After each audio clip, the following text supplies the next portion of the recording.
Melissa stood nervously in front of Debbie. The previous night, Janice and the others had stayed outside the hospital ward until 1 o'clock in the morning, before Janice had found a nearby hotel for Rita and the other band members. But Melissa hadn't dared to leave Debbie's side in case Justin appeared, as he would be furious if she wasn't there to take care of her. She had been extremely scared. She never would have thought that Debbie knew Justin Ambrose so well. She was so nervous that her palms started to sweat profusely again as she recalled the excessive things that she had done to Debbie back in New York. She was afraid that she would complain to Justin. "Debbie, are you still awake?" Debbie looked at her with an awkward smile.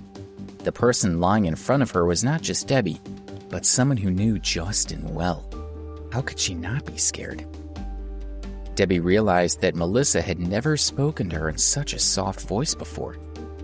Thinking about how she had framed her the previous evening, she was confused and angry. "I'm sorry, Debbie. I was in the wrong yesterday. Please forgive me. I know when I do something wrong and I won't do it again," Melissa said.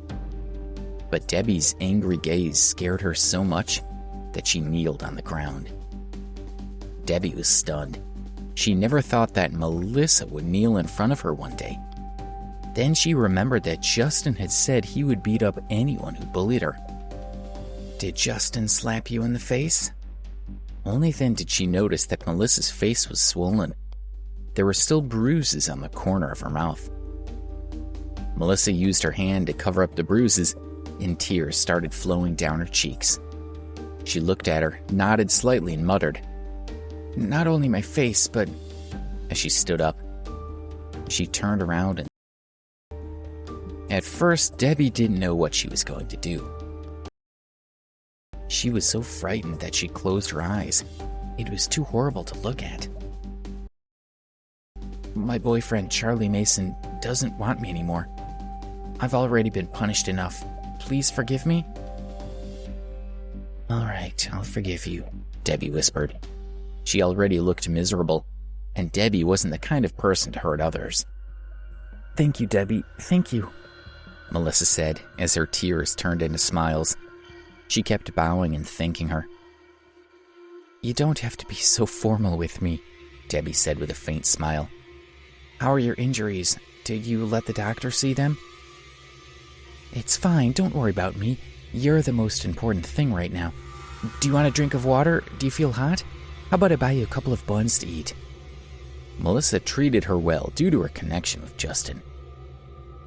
"Don't fuss over me. I'm okay now. Just sit down. I don't need you to take care of me," she said as she realized that Melissa was being quite cute. "All right, thank you." Melissa was tired after a sleepless night. She leaned against the windowsill and fell asleep. Debbie picked up her phone, found Alex's number, and called him. She missed him. Right now, she wanted to hear his voice. Beep, beep. The sound of a busy signal came over the phone. The previous night back in New York, Susan was the only one who had not been drunk. She had called a few classmates, and then she had sent Alex and the others back to their dorm. At that moment, 4 people from his dorm were still lying on their beds snoring. Alex's phone was in his pocket, but he couldn't feel it vibrating. "Hello, the user you have dialed is temporarily unable to answer the phone," a digital voice said. Debbie felt slightly disappointed. When she needed him the most, she couldn't reach him. "Maybe he's busy?" she thought as she put her phone down on the cabinet beside her. A nurse appeared to check on Debbie's condition. "You're recovering very well. There aren't any symptoms. You'll be able to go home and rest after a week," the nurse said with a smile after checking her over. "Great." Melissa looked at her and nodded with a smile. The nurse gave Debbie some water to drink and reminded her, "Right now you're still receiving antibiotics, glucose, etc. You may be feeling more tired than usual. Don't worry, as that's a normal reaction to your treatment. You should get plenty of rest and switch off your phone. That way it'll be quieter when you sleep." "Don't worry, I'll take good care of her," Melissa reassured the nurse. After saying that, the nurse picked up the report and record book and left.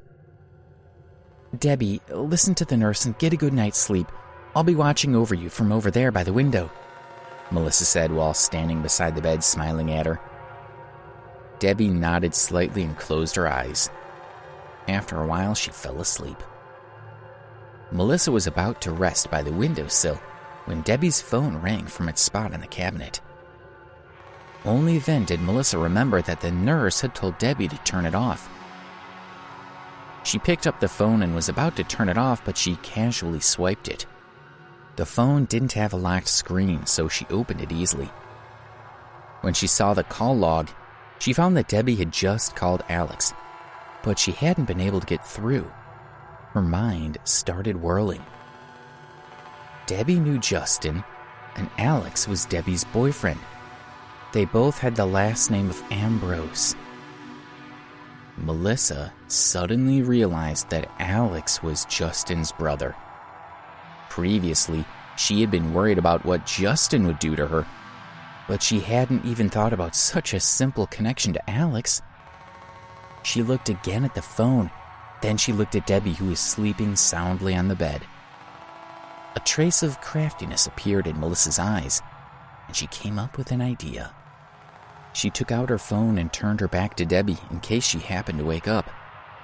Then she started doing something with the two phones. Alex woke up in a daze. As usual, he picked up his phone and checked the time. It was already 9:30 in the morning, and his head was still dizzy. With another glance, he saw that there were 4 missed calls.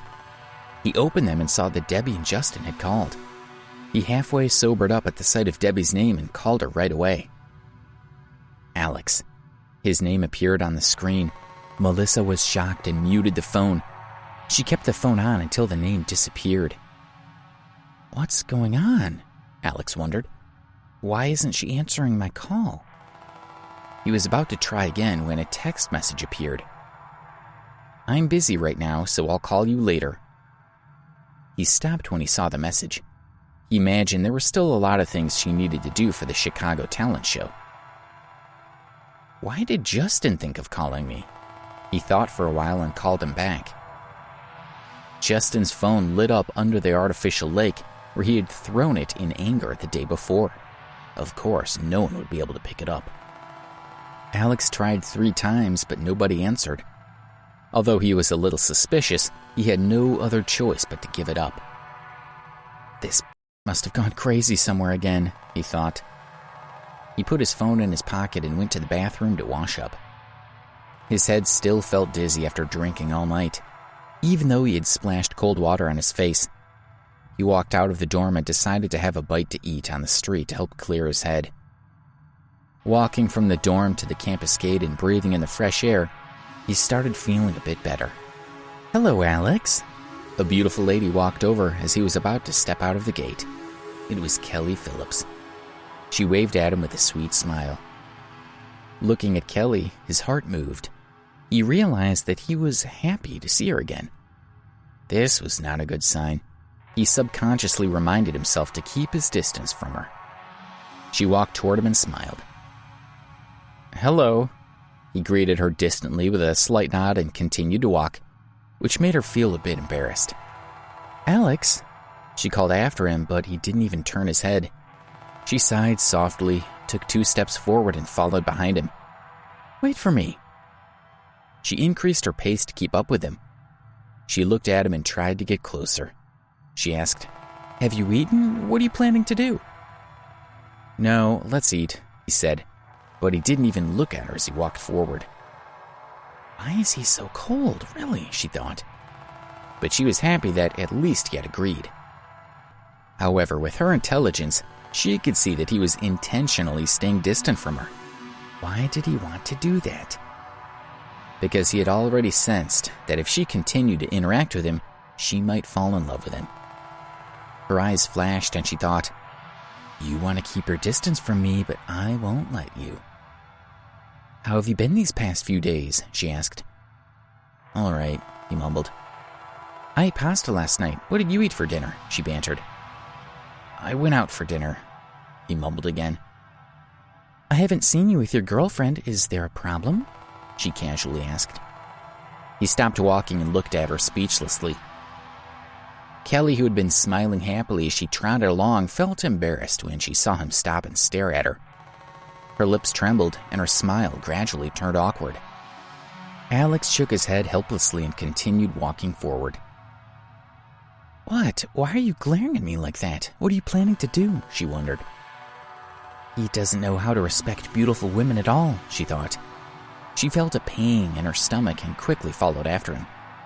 If she took the initiative to talk to him, he would ignore her. "Alex, I was wrong, all right? Please be nice and speak to me, okay?" She begged pitifully, but he remained indifferent. They had just walked out of the gates. A taxi was parked right outside. The car had a bottle of mineral water on the roof, and a man of about 30 years of age was leaning out the window. He had often come to Preston University to fish for girls. Just at that university alone, he had already spent over $100,000. As he was playing with his phone and waiting for a potential pickup, he saw a beautiful girl coming out of the gate.